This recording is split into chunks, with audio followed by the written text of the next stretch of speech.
ನೀನು ಒಳ್ಳೆಯವರ ಸಂಘ ಒಳ್ಳೆಯವರ ಸಹವಾಸ ಮಾಡಬೇಕಿತ್ತು. ಈ ಕೆಟ್ಟವಳ ಸಹವಾಸ ಮಾಡ್ಲಿಕ್ಕೆ ಕೊಟ್ಟಿದ್ಯಲ್ಲ, ನಿನಗೆಲ್ಲ ಬುದ್ಧಿ ಅಲ್ಲ. ಇವಳನ್ನ ಮನೆಯಿಂದ ನಾವು ಹೊರಹಾಕಿದವರಿದ್ದೇವೆ. ಕರ್ಕೊಂಡು ಬರ್ಲಿಕ್ಕೆ ಹೇಳಿದ್ಯಾರು? ವಿಕ್ರಮ, ಈ ಮನೆಯಲ್ಲಿ ನನ್ನ ಇಷ್ಟಕ್ಕೆ ವಿರುದ್ಧವಾಗಿ ಯಾರು ಮಾತಾಡ್ಲು ಕೂಡುದು, ವ್ಯವಹರಿಸಲು ಕೂಡುದು. ನೀನು ಆ ತಪ್ಪನ್ನು ಮಾಡ್ತಾ ಇದ್ದೀಯ.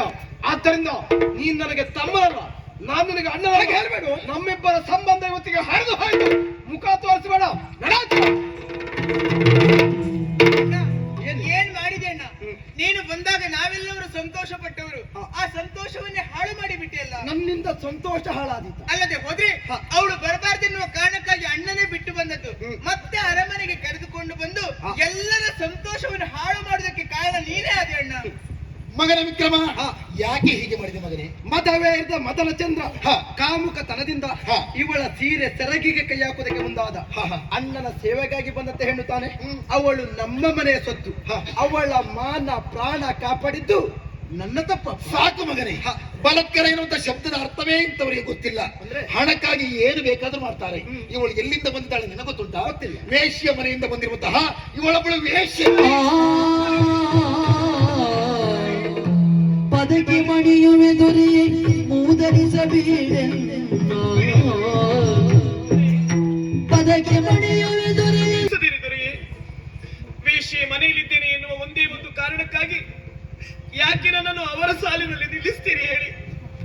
ನಾನೇನು ಧನಪಾಲನ ಮಗಳಲ್ಲ, ಅಲ್ಲಿರುವ ವೇಶ್ಯೆಯರ ಮಗಳು ನಾನಲ್ಲ. ನಾನು ಅನಾಥಿಯಷ್ಟೇ. ಅನಾಥಿಯಾದಂತ ನನ್ನನ್ನು ಧನಪಾಲ ತಂದು ಸಾಕಿದ ದೊರೆಯೇ. ಇಲ್ಲಿಯವರೆಗೂ ನಾನು ಶೀಲವತಿಯಾಗಿ ಬದುಕಿದವಳು, ಮುಂದೆಯೂ ಶೀಲವನ್ನು ಉಳಿಸಿಕೊಳ್ತೇನೆ ದೊರೆಯೇ. ಹದಿಬದಿಯ ಧರ್ಮವನ್ನು ಅರಿತ ಹೆಣ್ಣು ನಾನು. ಗಣಿಕೆಯ ಮನೆಯಲ್ಲಿ ಬೆಳೆದರೆ ಏನಂತೆ, ಕರತಿಯಾಗಿ ಬದುಕುತ್ತೇನೆ. ಯೋಗ್ಯ ಪತಿಯನ್ನು ಪಡೆದು ಮಕ್ಕಳನ್ನು ಪಡೆದು ಸತಿ ಧರ್ಮವನ್ನು ಅನುಸರಿಸುವ ಹೆಣ್ಣಾಗಬೇಕೆನ್ನುವ ಆಸೆ ದೊರೆಯೇ ನನಗೆ. ಇನ್ನೊಮ್ಮೆ ನಿಂದಿಸದಿರಿ ದೊರೆಯೇ, ನಿಂದಿಸದಿರಿ. ನಿನ್ನ ಮಾತು ಹೇಗೆ ನಂಬುವುದಕ್ಕೆ ಸಾಧ್ಯ ಉಂಟು? ನೀರಿನಲ್ಲಿ ಇರುವಂತ ಮೀನು ನೀರೇ ಕುಡಿಯುವುದಿಲ್ಲ ಅಂತ ಹೇಳಿದ್ರೆ ನಂಬಲಿಕ್ಕೆ ಆದಿತ್ತಾ? ಅದೇ ರೀತಿಯಲ್ಲಿ ವೇಶ್ಯ ಗ್ರಹದಲ್ಲಿದ್ದಂತ ಹೆಣ್ಣೊಬ್ಬಳು ಆ ವೃತ್ತಿಯಲ್ಲೇ ತೊಡಗಿಕೊಳ್ಳುವುದಿಲ್ಲ ಅನ್ನೋಕ್ಕೆ ಏನು ಸಾಕ್ಷಿ ಉಂಟು?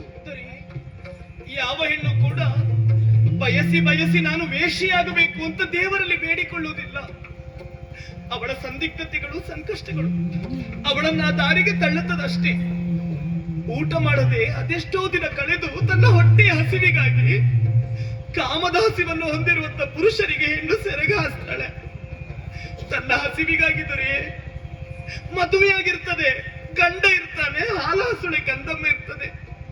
ಗಂಡ ಹೆಂಡ ಕುಡಿದು ಕಂಡಲ್ಲಿ ತಿರುಗುತ್ತಾ ಮನೆಗೆ ಬರದೇ ಇದ್ರೆ ಮಗುವಿನ ಹೊಟ್ಟೆಗೆ ಏನು ಇಲ್ಲದೆ ಅನಿವಾರ್ಯತೆಯಿಂದ ಇನ್ನೊಬ್ಬರಿಗೆ ಸೆರಗ ಹಾಸ್ತಾಳೆ ದೊರೆ. ತನ್ನ ಮಗುವಿಗಾಗಿ ಭಿಕ್ಷುಕನು 10 ಮನೆಯನ್ನು ಬೇಡಿ ತಿನ್ನುತ್ತಾನೆ ತನ್ನ ಹೊಟ್ಟೆಗಾಗಿ ದೊರೆ. ಹೆಳವನ್ನು ತೆವಳುತ್ತಾ ಮುಂದೆ ಹೋಗುತ್ತಾನೆ ತನ್ನ ಹೊಟ್ಟೆಗಾಗಿ. ಪ್ರಪಂಚದಲ್ಲಿ ಎಲ್ಲರೂ ಉದ್ಯೋಗ ಮಾಡುವುದು ತಮ್ಮ ತಮ್ಮ ಹೊಟ್ಟೆಗಾಗಿ. ಉದ್ಯೋಗಗಳು ಬೇರೆಯಷ್ಟೇ ದೊರೆ. ಗಣಿಕೆಯ ಮನೆಯಲ್ಲಿರುವಂತ ಹೆಣ್ಣಿಗೂ ನೋವಿರ್ತದೆ, ಅವಮಾನಗಳಿರ್ತದೆ, ಸಂಕಷ್ಟಗಳಿರ್ತದೆ. ಕಾಮ ಹುಟ್ಟಿ ಇನ್ನೊಬ್ಬನ ಜೊತೆ ಬೆರೆಯುವುದೊಂದಾದ್ರೆ, ಕಾಮ ಹುಟ್ಟದೇ ಇನ್ನೊಬ್ಬನಿಗೆ ಸೆರಗ ಹಾಕಬೇಕು ಅಂತಾದ್ರೆ ಆ ಹೆಣ್ಣಿನ ನೋವೆಷ್ಟು, ಸಂದಿಗ್ಧತೆ ಎಷ್ಟು ಅಂತ ಅರ್ಥ ಮಾಡಿಕೊಳ್ಳಿ. ಅಂತ ಸ್ಥಿತಿಯಲ್ಲಿರುವವರು ದೊರೆಯ ಗಣಿಕೆಯರು. ಅವರನ್ನು ನಿಂದಿಸಬೇಡಿ ದೊರೆಯ, ನಿಂದಿಸಬೇಡಿ.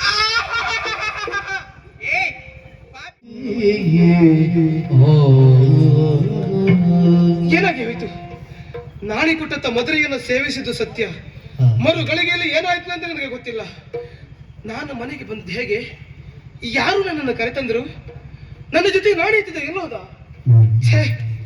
ಕುಡಿದ ಮತ್ತಿನಲ್ಲಿ ಹೇಗೆ ನಾನು ವ್ಯವಹರಿಸಿದ್ರೆ ನನಗಂತೂ ಗೊತ್ತಿಲ್ಲ. ಅರಮನೆಗೆ ಬಂದಂತ ಈ ಕಾಲದಲ್ಲೇ ಅದಲ್ಲ, ನಿನಗೆ ಯಾವತ್ತೂ ಆ ಸ್ಥಿತಿಯನ್ನು ನಾನು ತರುವುದಿಲ್ಲ. ಕುಡಿಯುವುದಿಲ್ಲ ಅಂತ ಮಾತು ಕೊಡು. ಕುಡಿಯುವುದಿಲ್ಲ. ಸಂತೋಷ. ಲಾವಣ್ಯ, ನಾನು ಯಾಕೆ ಕರೆದೆ ಗೊತ್ತಾ? ಯಾಕೋ ಏನೋ ಮಾತಾಡಬೇಕು, ನಿನ್ನಲ್ಲಿ ವಿಷಯ ಹಂಚಿಕೊಳ್ಬೇಕು ಅಂತ ಆಸೆ. ಹೇಳಿದ್ರೆ ತೊಂದರೆ ಇಲ್ಲಲ್ಲ? ಇಲ್ಲಪ್ಪ. ಮಾನಸವೀಣೆ ತಂತಿಯ ಮೀಟೆ ಹೊಸ ಗಾನ ಹಾಡಿದೆ. ಬಾನಲಿ ಮಿಂಚಿದ ಶಶಿರಮ್ಮನವ ಬೆಳಗಿದೆ. ಮಾನಸವೀಣೆ ಮೀಟಿ ಮಾನಸವೀಡಿ ತಂತಿಯ ಮೀಟಿ ಹೊಸ ಗಾನ ಹಾಡಿದೆ ಹೊಸ ಗಾನ ಹಾಡಿದೆ ಬಾನಲಿ ಮಿಂಚಿದ ಶಶಿರ ಮನವ ಬೆಳಗಿದೆ ಬಾನಲಿ ಮಿಂಚಿದ ಶಶಿರ ಮನವ ಬೆಳಗಿದೆ ಮಾನಸವೀಡಿ ತಂತಿಯ ಮೀಟಿ ತಂತಿಯ ಮೀಟಿ ಹೊಸ ಗಾನ ಹಾಡಿದೆ.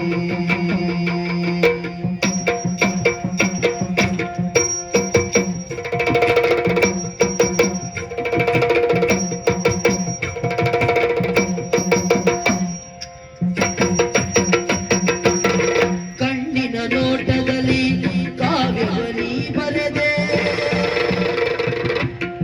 ಕಣ್ಣಿನ ನೋಟದಲ್ಲಿ ಕಾವ್ಯವನಿ ಬರೆದೆ ಎನ್ನಿದೆ ತೋಟದಲ್ಲಿ ಕೋಮಳೆ ನೀಗರೆದೆ ಎನ್ನಿದೆ ತೋಟದಲ್ಲಿ ಕೋಮಳೆ ನೀಗರೆದೆ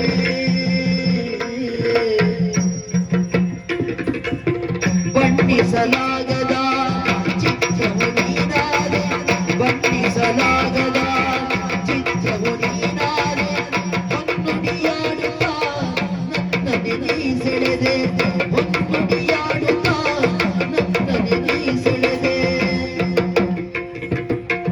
ಪುಣ್ಯದ ಬಾಳಿನಲ್ಲಿ ಜೀವಭಾವನಾಟ್ಯ ಮಾಡಿ ಜೇನಿನ ಧಾರೆ ಮೈ ಮನಸೂರೆ ಜೇನಿನ ಧಾರೆ ಮೈ ಮನಸೂರೆ ತಂದಿದೆ ತಂದಿದೆ ಬಾನಲಿ ಮಿಂಚಿದ ಶಶಿರ ಮನವ ಬೆಳಗಿದೆ ಬಾನಲಿ ಮಿಂಚಿದ ಶಶಿರ ಮನವ ಬೆಳಗಿದೆ ಮಾನಸವೀಡಿ ತಂತಿಯ ಮೀಟಿ ಹೊಸ ಗಾನ ಹಾಡಿದೆ ಹೊಸ ಗಾನ ಹಾಡಿದೆ ಹೊಸ ಗಾನ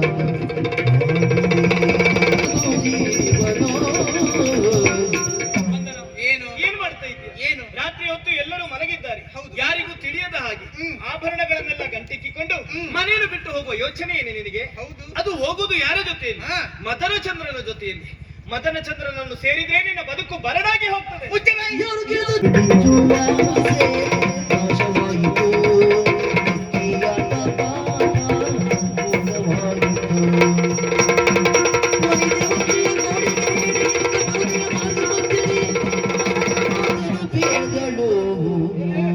ಬಹಳ ಸಂತೋಷವಾಗಿದ್ದಿ. ವಂಶಿ, ಇವತ್ತೊಂದು ಹೊಸ ಆಟ ಆಡ್ಬೇಕು ಅಂತ. ಹೊಸ ಆಟ? ಹ್ಮ್. ಯಾವ ಆಟ ಅದು? ಈ ಆಟದಲ್ಲಿ ಮಾತ್ರ ನೀನ್ ನಾನು ಹೇಳಿದ ಹಾಗೆ ಕೇಳ್ಬೇಕು. ಈ ಆಟ ಅಂತಲ್ಲ, ಈ ವರ್ಷದ ಆಟದಲ್ಲಿ ಪೂರ್ತಿ ನಿನ್ ಮಾತು ಕೇಳುದೇ ನಾನು. ಹಾಗೆ ಹೇಳೋದಲ್ಲ. ಈ ವರ್ಷ ಇಡೀ ನಿನ್ ಮಾತು ಕೇಳುದೇ. ನಾನು ಹೇಳಿದಾಗೆ ನೀನ್ ಕೇಳ್ಬೇಕು. ನಾನು ಅದನ್ನೇ ಕೇಳ್ಬೇಕು.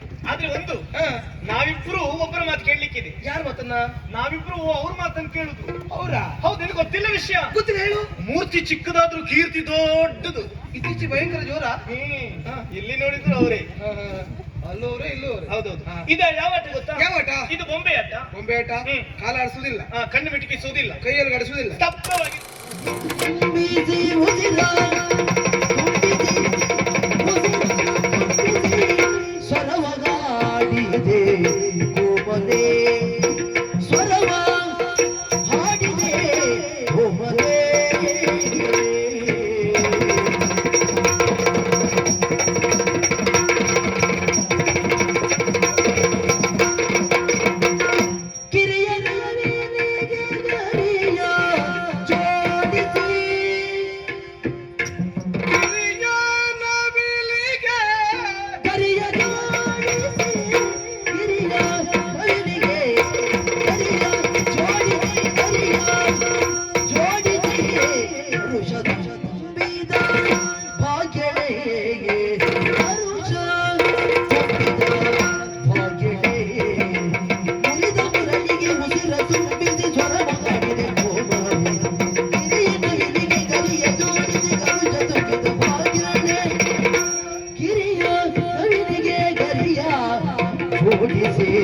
ಹರುಷ